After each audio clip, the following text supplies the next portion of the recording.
North Africa, July 1942. A mechanic kneels in the dust beside a crippled Spitfire, engine oil blackening his hands. Command wants the plane grounded. He wants 15 more minutes. By sunrise, 17 pilots will owe him their lives, and no one will know his name. The desert doesn't forgive machinery. It chokes carburetors with sand. It warps aluminum under 100-degree heat. It turns lubricant to sludge and paint to ash. And in the summer of 1942, it is killing more Allied aircraft than the Luftwaffe. RAF bases stretch across Egypt and Libya like beads on a string.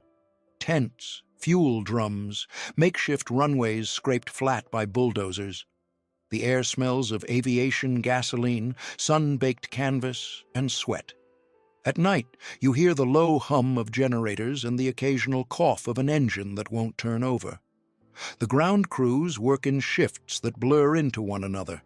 16-hour days under tarps rigged for shade, no proper hangars, no clean water for washing parts, just sand, heat, and the relentless demand for more sorties. The war in North Africa hinges on air superiority. Rommel's Africa Corps pushes east. Montgomery's 8th Army digs in. Between them, the sky becomes a killing floor. Messerschmitts and Spitfires duel at altitude, while Stukas scream down on supply columns. Every sortie matters, every plane counts, but the desert is eating the fleet alive. Engines seize mid-flight. Coolant systems fail, oil lines crack.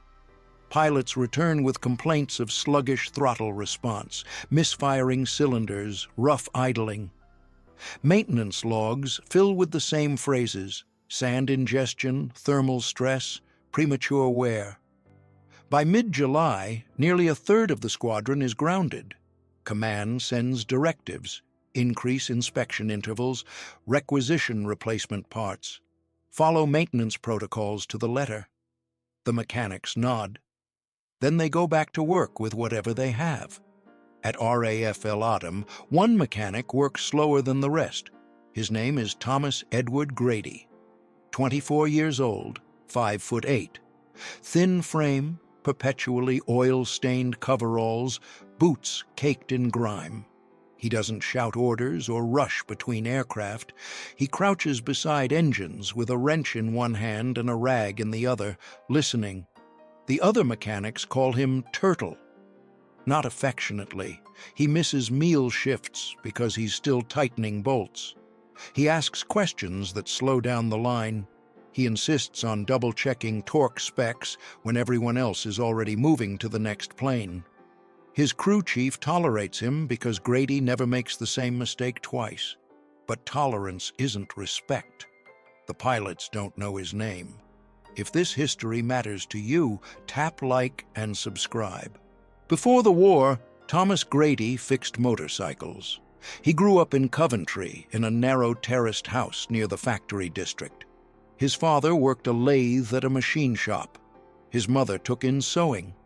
Thomas was the middle child, quiet and methodical, the kind of boy who took apart clocks to see how they worked. At 14, he left school to apprentice at a motorcycle repair shop. The owner, a gruff man named Pettigrew, taught him to diagnose by sound. A rattling valve, a slipping clutch, a piston ring beginning to fail.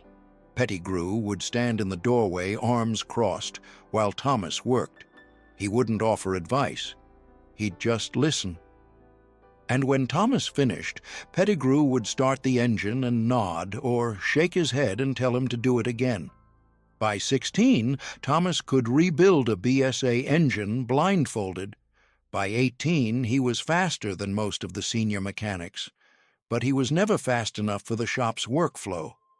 Customers complained about wait times. Pettigrew pulled him aside more than once. "Do good work," he'd say, "but do it faster." Thomas would nod, then he'd go back and check the timing one more time. When the war came, he enlisted in the RAF ground crew. He wanted to work on Spitfires. He wanted to be part of something larger than a repair shop in Coventry. The training was rigorous. Engine theory, hydraulics, electrical systems. He absorbed it all. But his instructors noted the same thing Pettigrew had: competent but slow, struggles with time management under pressure. He passed, barely. They shipped him to North Africa in early 1942. He arrived at El Adam in March. The base was a grid of tents and revetments carved into the pale dirt. The air tasted like diesel and dust. The senior mechanics were men who'd been in theater for months, tanned and exhausted, moving with the efficiency of assembly line workers. Thomas watched them, learned their shortcuts, noticed what they skipped. He didn't criticize. He just worked his section of the line and stayed late when others went to eat. At night, he'd sit outside his tent with a notebook, sketching engine components from memory, trying to understand why so many were failing in ways the manuals didn't predict. The sand was the obvious culprit, but something else was wrong.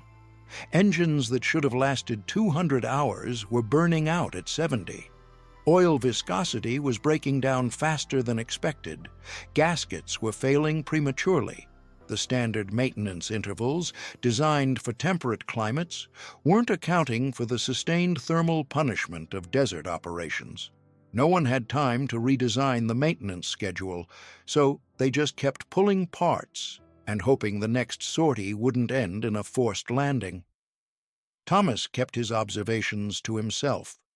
He was the new man, the slow one, the mechanic with grease on his boots who asked too many questions. He knew what happened to people who spoke up too soon. By mid-July, the squadron is hemorrhaging aircraft faster than replacements arrive. 17 Spitfires sit idle, not from combat damage, from mechanical failure. The engineering officer, a balding flight lieutenant named Cartwright, walks the flight line each morning with a clipboard, tallying what's airworthy. His expression grows darker each day. The numbers don't lie. Sorties are being canceled. Patrols are being cut short. Pilots are flying longer missions in fewer planes, which increases fatigue, which increases mistakes. Rommel is 60 miles away. Cartwright sends a request up the chain. More spare parts, more mechanics, more time.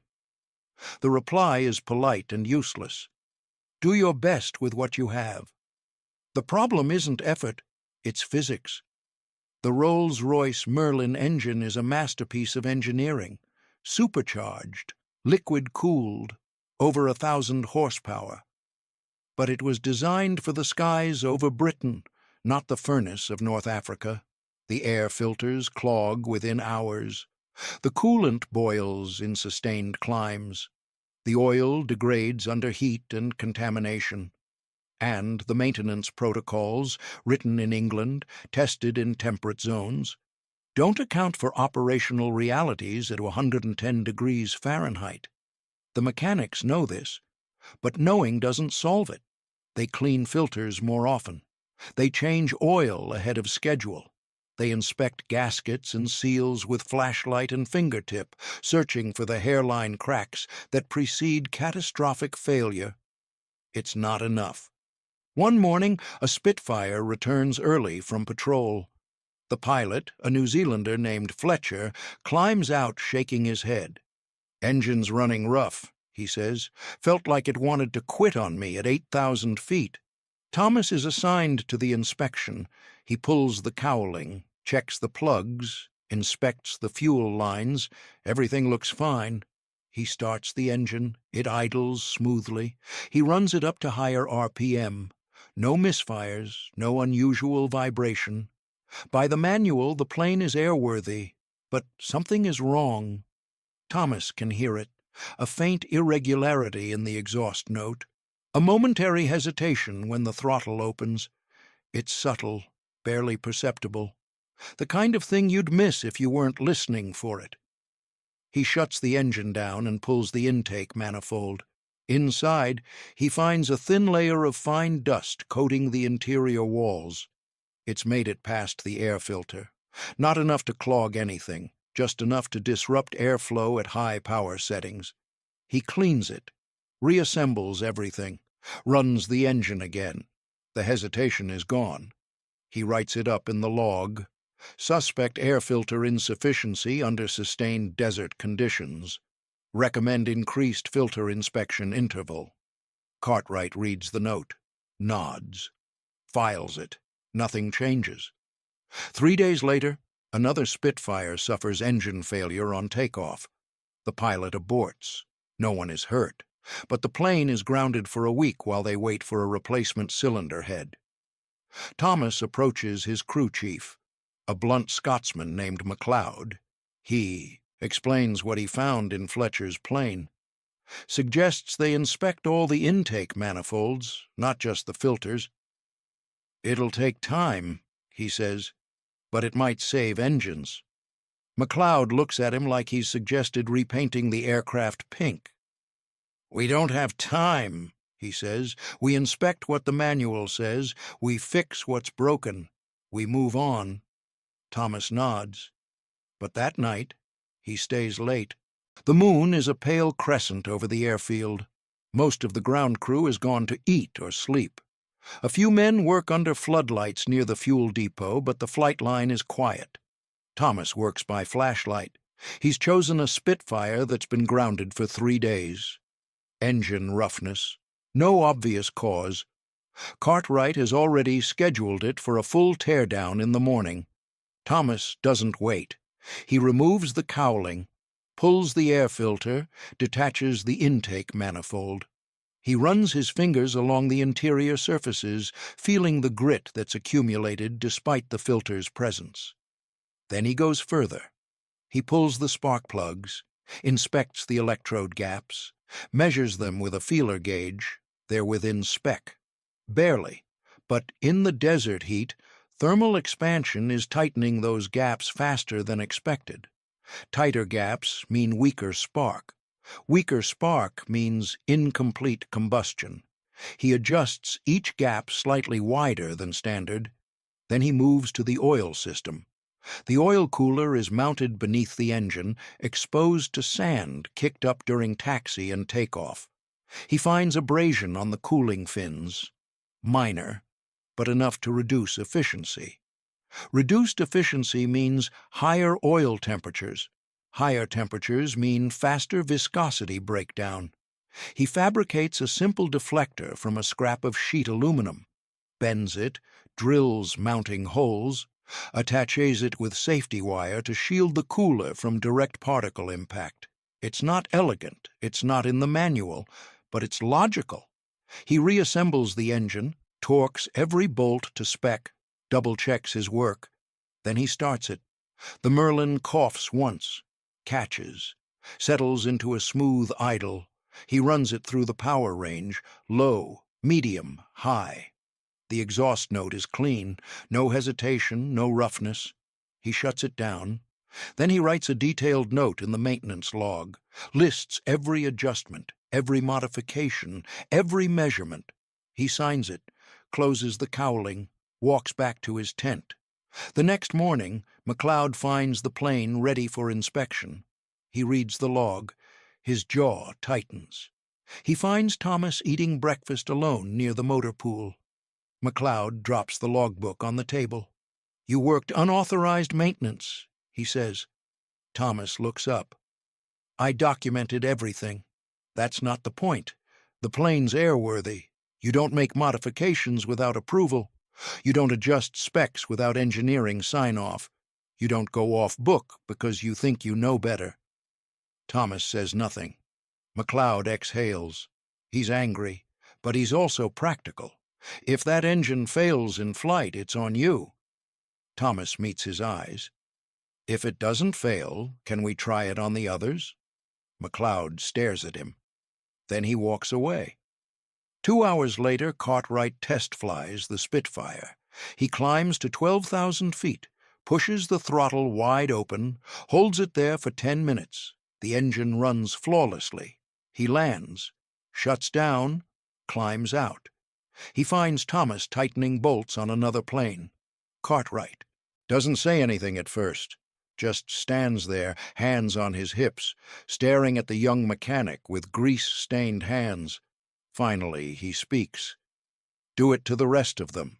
For the next 72 hours, Thomas Grady becomes the most important person on the base. McLeod assigns 2 mechanics to assist him. They work in shifts around the clock. One plane at a time, methodical, precise. Thomas walks them through each step. Widen the spark plug gaps by 0.015 inches. Fabricate deflectors for the oil coolers. Inspect intake manifolds and clean them even if they look fine.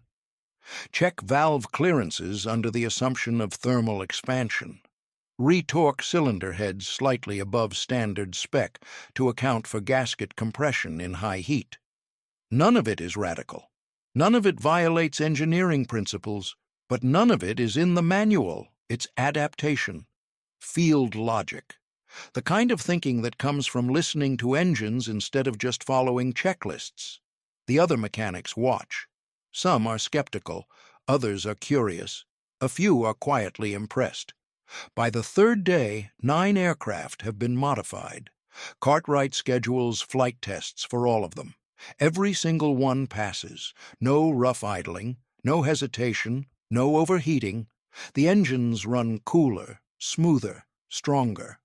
Cartwright sends a report to Group Headquarters, describes the modifications, requests permission to implement them across the squadron.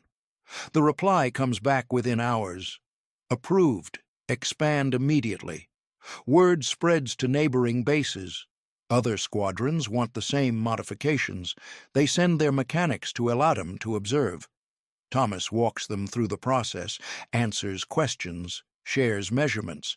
He doesn't take credit. He just explains the logic. Within 2 weeks, over 60 aircraft across 3 squadrons have been updated.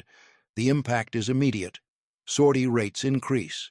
Mechanical abort rates drop by 40%. Pilots report better throttle response and more reliable performance at altitude. One pilot, a South African named Van der Merwe, stops Thomas on the flight line. He tells him the engine performed flawlessly through a dogfight at 15,000 feet. Stayed cool, stayed strong. Got him home. Thomas nods. Glad it worked, he says. Van der Merwe shakes his hand. Then he walks away. Thomas goes back to work. By August 1942, the modifications are standard procedure across RAF North Africa. The Engineering Corps formalizes them, adds them to the supplemental maintenance directives, sends copies to other theaters where similar conditions exist. The changes aren't glamorous. They don't make headlines, but they add up. An engine that lasts 100 hours instead of 70 means fewer replacements, fewer groundings, fewer pilots flying under-maintained aircraft into combat. In a war of attrition, that margin matters. The RAF keeps meticulous records, sortie logs, maintenance reports, failure analyses. Between July and September 1942, engine-related mechanical failures in RAF Western Desert squadrons dropped by 38%.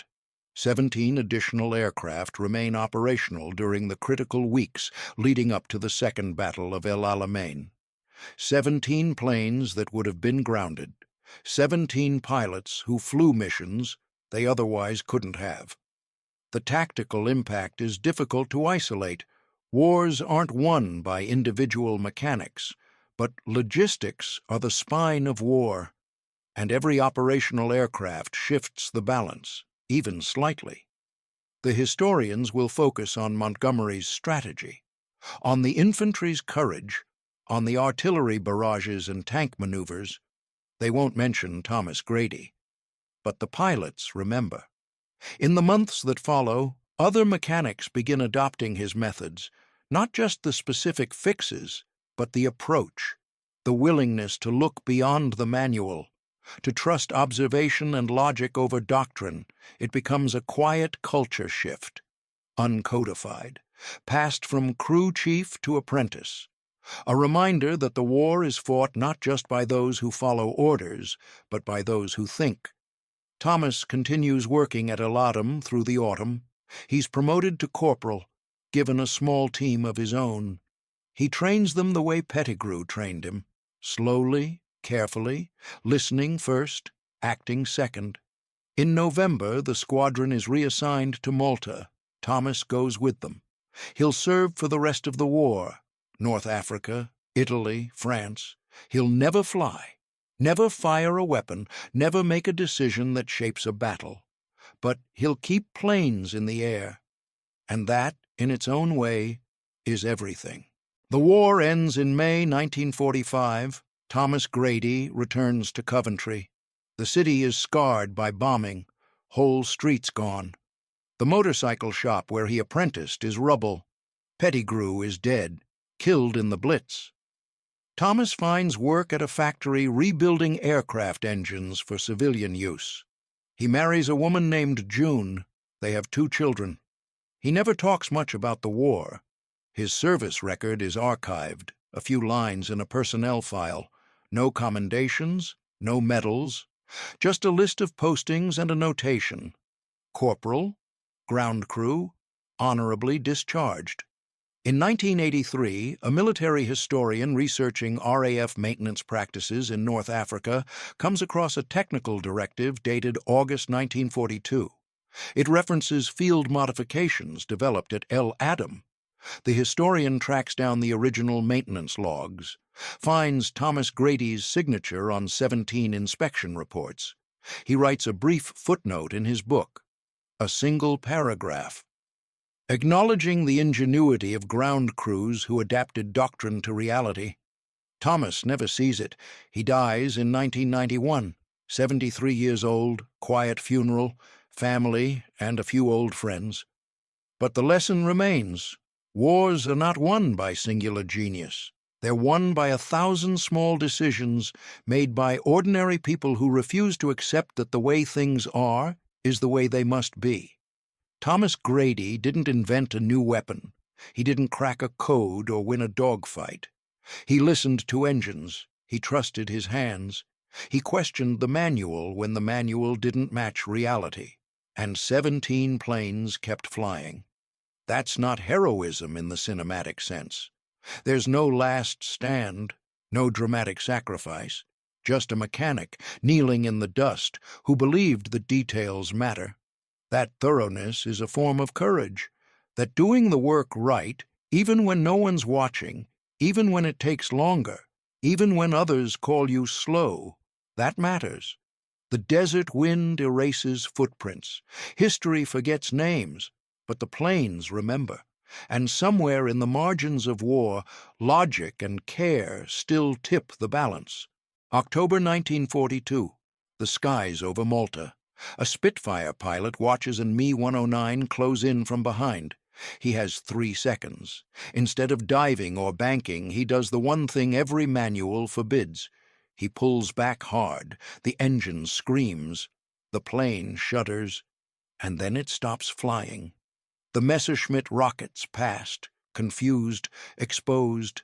In that half-second of stall, the pilot flips his nose down, rolls inverted, and fires. The German ace never saw it coming. The island of Malta sits like a broken tooth in the center of the Mediterranean, midway between Sicily and North Africa, a limestone fortress beneath relentless sun. By 1942, it has become the most bombed place on Earth. More tonnage per square mile than London. More raids than anywhere in the war. The harbors are choked with wreckage. The airfields are cratered daily, and the men stationed there are exhausted. The Luftwaffe and Regia Aeronautica fly from Sicily, less than 60 miles north. They come in waves, Stukas, Ju 88s, escorted by fighters flown by veterans of Spain, France, and the Eastern Front. Men with iron crosses and 100 kills, men who know every tactic, every maneuver, every trick in the book. The RAF squadrons defending Malta are outnumbered, outgunned, and running on fumes. Fuel is rationed. Ammunition is scarce. Spare parts arrive in trickles, if at all. The Spitfires are good machines, fast, agile, but they are fighting men who have mastered the vertical fight, the snap roll, the high-side gun pass. The kind of pilots who can smell hesitation from 2,000 feet. And the rules of air combat, drilled into every Allied pilot since 1940, are clear. Keep your speed. Never stall. Never give up energy. A stalled aircraft is a dead aircraft. It cannot maneuver. It cannot fight. It falls. The logic is sound. Physics supports it, and so does experience. Dozens of pilots have died in spins they could not recover from. Stalling in combat is suicide. The manuals say so, the instructors say so, the aces say so. It is doctrine, and doctrine in war is written in blood. But there is one pilot on Malta who does not think like the others. If you want more such stories, like and subscribe so these lives aren't forgotten. His name is George Frederick Burling, born in Verdun, Quebec in 1921, the son of a Swedish immigrant father and a devoutly religious mother. A boy who watched seagulls for hours, studying how they turned, how they stalled, how they used the wind.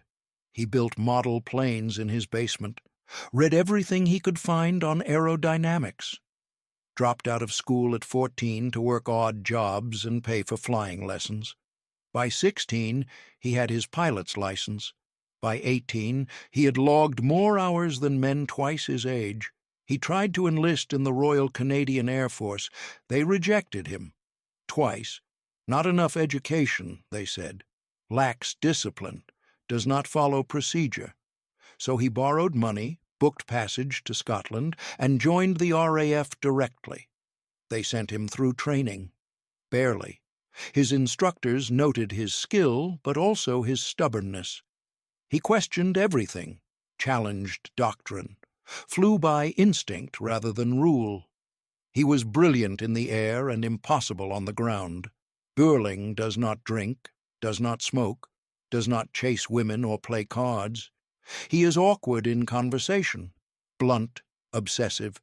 He eats carrots for his eyesight, practices mental geometry, calculates deflection angles in his head while other pilots relax. He is not interested in camaraderie.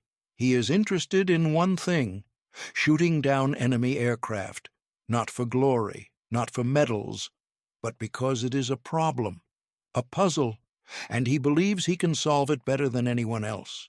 In July 1942, he is posted to Malta. He is 21 years old. He has never fired his guns in combat. Within 4 months, he will become the top Allied ace in the theater, but not by following the rules. The problem is energy.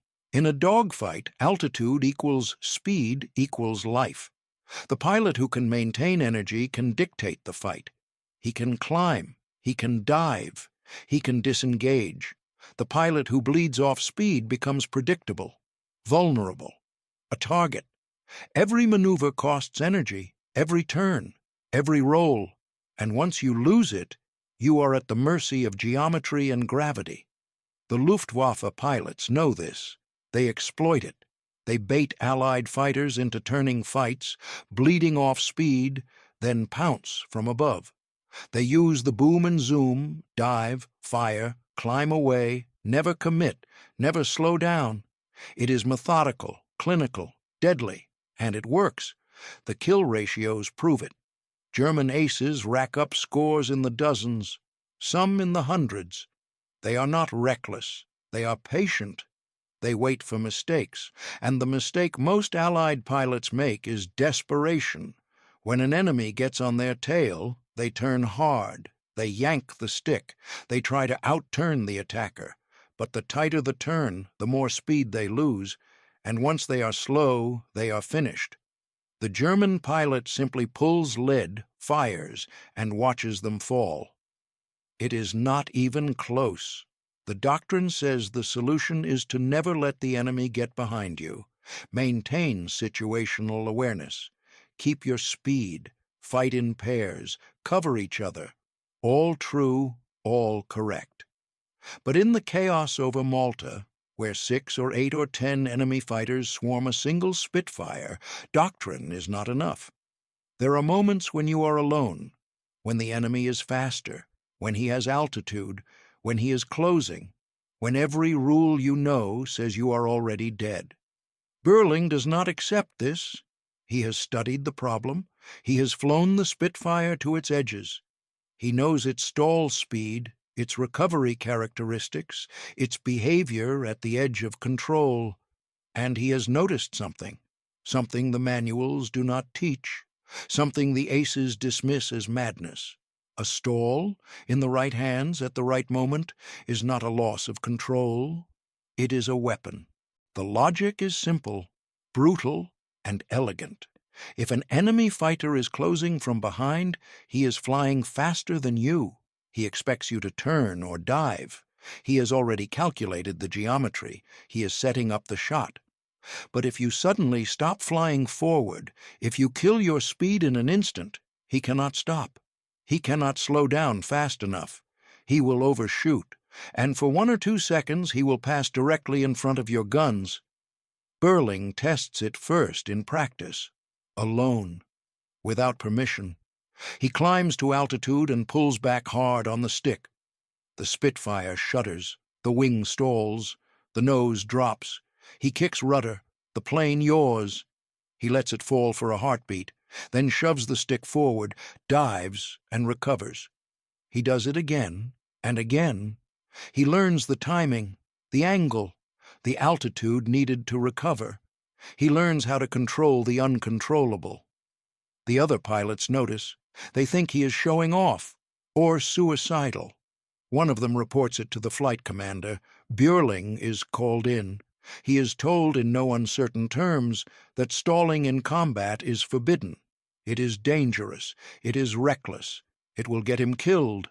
He nods, says nothing, and keeps doing it. In late July, he is flying top cover over a convoy when 3 Me-109s bounce him. He is alone. They are above him, faster, experienced. He climbs, they follow, he turns, they turn inside him. One of them slides in behind, close. Burling can see the muzzle flashes. Cannon rounds snap past his wing. He has no altitude to dive, no speed to run. The manual says he is finished. Instead, he hauls back on the stick. The Spitfire bucks. The airspeed bleeds to nothing. The wings stop biting air. The plane wallows. The Messerschmitt, traveling at 300 miles per hour, screams past him. Burling shoves the nose down. Gravity pulls him through. He rolls. The 109 is right there, 50 yards ahead. He squeezes the trigger. 2 seconds. Cannon and machine gun fire rip into the German's fuselage. Smoke pours from the engine. The 109 rolls inverted and falls. Burling recovers, climbs. The other 2 Germans break off. They do not understand what just happened. Neither do the men on the ground who saw it. When he lands, no one believes him. They think he got lucky, that the German made a mistake. Burling does not argue. He knows what he did, and he knows he can do it again. August 1942. The raids intensify. The Luftwaffe is trying to pound Malta into surrender before the next convoy arrives. The skies are full of bombers and their escorts.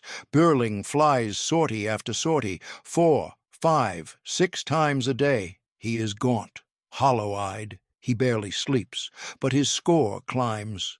2 kills, 4, 7, 10. He is using the stall maneuver in nearly every engagement, and it is working. The Germans begin to notice. There is a Spitfire pilot who does not fight like the others, who stops in mid-air, who appears where he should not be, who kills aces with decades of experience. They start calling him the blue-eyed devil, the Falcon of Malta. But they do not understand the method. They think it is instinct, luck, recklessness. It is none of those things. It is math and practice, and the willingness to do what everyone else is too afraid to try. On October 10th, Burling is flying a sweep over the north coast. 6 Spitfires. They encounter a formation of Ju-88 bombers escorted by 8 Machi fighters and 4 Mi-109s. The odds are terrible. The British commander orders the flight to engage the bombers. Burling breaks off. Alone. He climbs toward the 109s. They see him. They turn in. 4 on 1. They are confident. This is what they do. They split. 2 go high, 2 go low. Classic pincer. Burling turns into the low pair. They expect him to dive. He pulls up instead. Stalls. The lead 109 overshoots. Burling drops the nose. Fires. The German's wing shears off. He spins. The second 109 tries to follow, but Burling is already gone. He has kicked rudder, rolled inverted, dived away. He pulls out low, loops back. The 2 high fighters are diving now, fast. They think they have him. He pulls up again, meets them head on. They fire. He fires. At the last instant he stalls, drops. They miss. He does not. The second 109 trails smoke, limps north. The remaining 2 break off. They want no part of this. Burling returns to base. 3 kills in 4 minutes. His squadron mates are silent. The ground crew stares. One of the riggers inspects his plane. No damage, not a single hole. They ask him how he does it. He shrugs, says he shoots where they are going to be. That is all, but it is not all. It is geometry, timing, and a willingness to surrender control for 1 terrifying second to gain the advantage no one else will reach for. By the time Burling leaves Malta in October 1942, he has 27 confirmed kills. 4 months. 27.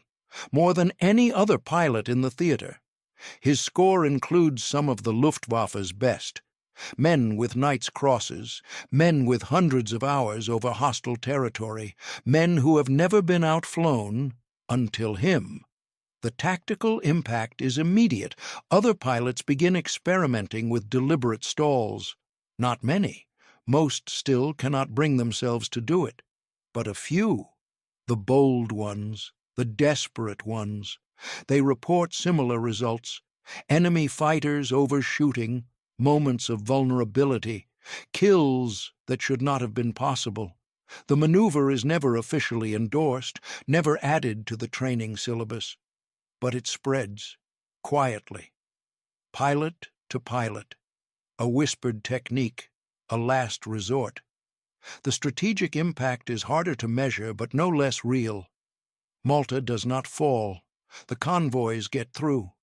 The island becomes a base for offensive operations into Sicily and North Africa. The Axis air superiority over the central Mediterranean erodes, not because of one man, but because men like Burling bought time, shot down bombers, killed escorts, made the Luftwaffe pay for every raid, made them hesitate, and hesitation, in war, is a crack in the armor. After Malta, Burling is sent back to Canada. He is a national hero, parades, medals, interviews. He hates it. He is reassigned, sent to training units. He chafes, argues with officers, requests combat posting, refused.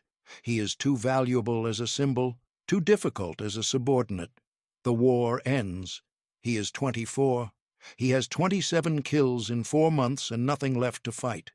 He drifts, tries civilian life, cannot adapt. In 1948, he is flying a transport plane to Israel to join their nascent air force. The plane crashes on takeoff in Rome. He is 27 years old. The records show the numbers, the kills, the sorties, the medals, but they do not show the geometry, the calculus of risk. The moment when instinct and training collide and a man chooses to fall on purpose, trusting in his hands and his mind and the margins of control no one else will touch. George Burling did not invent the stall. He did not rewrite the laws of aerodynamics. He simply refused to accept that the rules were absolute. He saw the gap between what the manual said and what the machine could do. And he stepped into that gap, again and again. until the thing that should have killed him became the thing that kept him alive. The men he shot down were not inferior pilots. They were veterans, professionals, men who had survived years of combat by mastering the known. But war rewards not only mastery, it rewards adaptation, innovation, the willingness to break the pattern. And for 4 months over a burning island in 1942, one awkward, obsessive young man from Quebec became the thing no rule could predict and no tactic could counter. Not because he was fearless, but because he had done the math, and the math said it would work. Decades later, fighter pilots still study energy management. They still learn to never stall. And they are right, almost always.